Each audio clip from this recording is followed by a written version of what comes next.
Hey guys, welcome back to the channel. So in the last few weeks or so, I haven't really done anything to the tank. I actually was kind of planning on going to RAP in California, but that just kind of didn't work out. But I did end up getting a coral today from the fish store. Nothing that I saw was all that special, but there was this little red millie right here that looked great under the blue lighting, so I figured I'd go ahead and get them. And then since I don't really have anything to kind of make an episode about, I figure let's go ahead and dip the coral together just to see, how that acro is. We'll get it into a little container that you see up there. We'll get it dipped and we'll inspect it, get it placed into the aquarium. Alright, so basically we've gotten the coral into a little dish right here. We are going to go ahead and dip it and also inspect the coral. Our dip of choice is going to be Revive. I've found Revive to be really good for removing flatworms, and of course if there are flatworms on this, there's also going to be eggs. Of all the pests that you can get in a tank, such as flatworms and red bugs, flatworms are by far the worst. Red bugs not so much. If I did for any reason have red bugs, I'm actually kind of okay with that, but flatworms I'm not.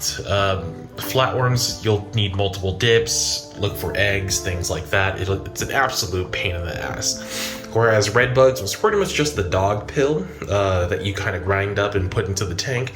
Super easy. I only had one loss from it in the, few episodes back that I had the red bugs in my whole display. But first thing we're going to do is just going to pull this guy out, just to inspect the base a little bit to see if there is anything. I did already look at it a little bit beforehand, just to see if there were any like flatworm eggs, which I don't see anywhere here. But also what we're going to do is get a little brush and just give it a good scrub just to see. And then also if we, for example, go ahead and dip this guy and flatworms come off, then there's a good chance I'm not going to introduce this to the tank. I'll just either keep it in this little thing for a bit, or I might just scrap the entire thing, or at least scrap the top parts. But as far as the body goes, the body looks pretty good. I really don't see anything that stands out that might be like flatworm bites. But we'll go ahead, just get it scrubbed first on the bottom, and then we'll go ahead and dip and see if anything comes out. And so you get a little scrub, just scrubbed all the base parts off. I didn't see any eggs of any kind, and then I just kind of dipped it back in the water a little bit just to see if there's anything in there. For the most part, I don't really see all that much besides just a lot of gunk. There are some little copepod-ish kind of creatures in there. I'm not sure exactly what they are, but either way they should be dead. But I don't see any flatworms, for example, so that is good. But we'll see once we dip this guy if anything falls off. But I have also found Revive to actually be pretty good. They don't kill red bugs, but they will stun them. So we'll see if anything falls off. We'll get this guy back into here, and then go ahead and put the Revive in as well. We'll just get it nice in there. We'll give it a little bit of a mix, and then we'll go ahead and let it sit for about 15 minutes or so. Let the Revive do its thing, and then we'll be right back. All right, so this coral's been dipping for a little bit, and what we did was I did inspect it with just kind of like a flashlight just to see, if I can see anything moving on the actual polyp itself, which might indicate like black bugs, for example. If you look at the base, there's pretty much nothing down there except just the little like copepod guys. There was a Medusa worm. He's in this corner. You can see him a little bit right there, but he's dead now. Those aren't that bad, but they can reproduce and get a little bit out of hand. But yeah, the Revive did go ahead and catch him, so he's wiggling a little bit. But yeah, he's not going to make it, so that's good. I didn't see any other pests. I did also happen to use my trusty little 30x magnifying glass. That's it's pretty good. Like that's a pretty solid magnification. On top of that, it has a little light as well, so you can see. But yeah, also didn't see anything on the polyps themselves, which is great.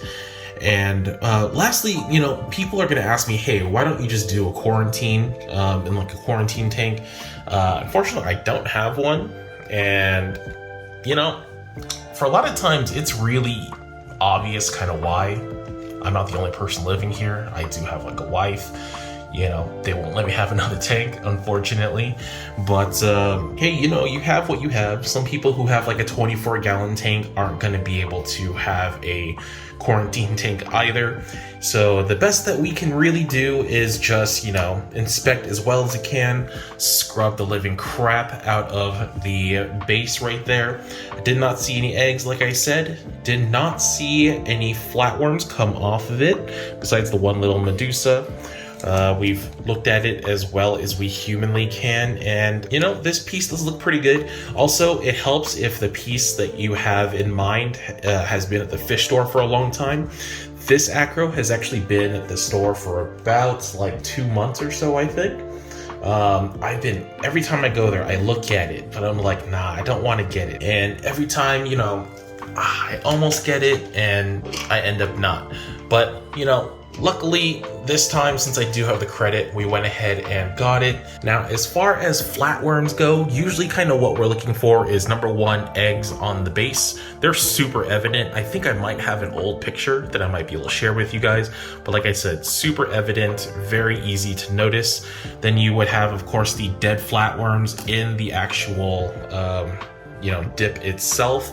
And then you would actually also notice there'd be bites on the underside of the coral, but as you can see, this guy is pretty much encrusted all the way down, so I'm not too worried about that. And then we also didn't see any flatworms in the dip itself, so that makes me think, you know, flatworms, which is the worst of the worst, shouldn't be an issue with this guy. So hopefully he does, you know, really well in this tank. It looks really pretty at the store, and the store doesn't even have good lighting. So I'm really hoping this guy colors up. All right, so it's almost the end of the night for my tank today. I'm not gonna go ahead and turn on the lights, but I did go ahead and add the maricultured frag into there. It's a little hard to see because my blue is so intense right now, but it is a very nice kind of a reddish color. And then on the base, it's a little bit green. It is a millie, so it's not, for example, like my PC Rainbow, the big colony that you'll see right in back over there. But it's, you know, something a little different. I have a good amount of red on this side with these two, but I don't have it over here on this left end. But yeah, hopefully we'll add them either to that left end or keep it right here in the middle. It's just a very nice, you know, little mini colony. But we'll let it settle for the next few days. Hopefully it does really well. And then we'll give you an update and show you how it looks. All right, so it has been about 2 weeks. You can see the nice little red millie right here. From what I've seen, I don't think I have any pests that came on it. This good scrubbing and the dipping did really help. And you know, it is really great to do just those two things, just because, you know, not a lot of us can have quarantine tanks in our homes, even though everybody says, oh, you should have quarantined this, you should have quarantined that. But you know, my wife allowed me to have one tank in the house, no less, no more.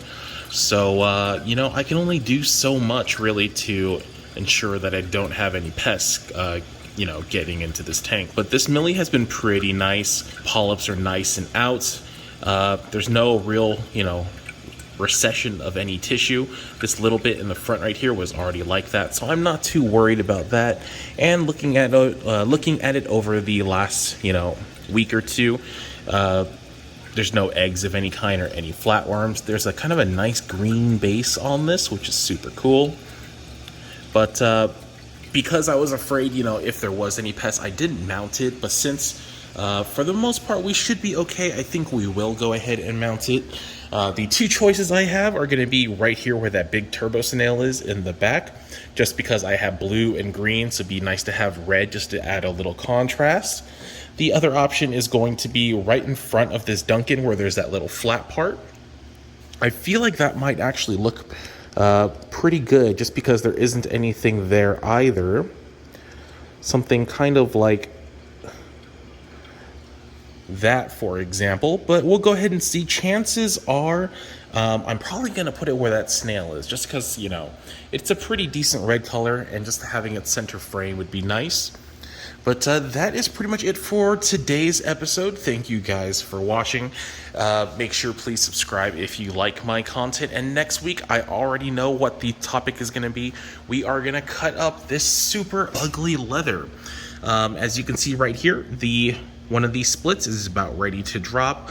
There is this part right here in center frame that is going to drop as well, but we're going to help it along because it's starting to look like Swiss cheese with all the holes, you know, dropping all the little babies, and it's getting really ugly. So we're going to help it out. I'm going to show you guys the process of just cutting it and mounting them.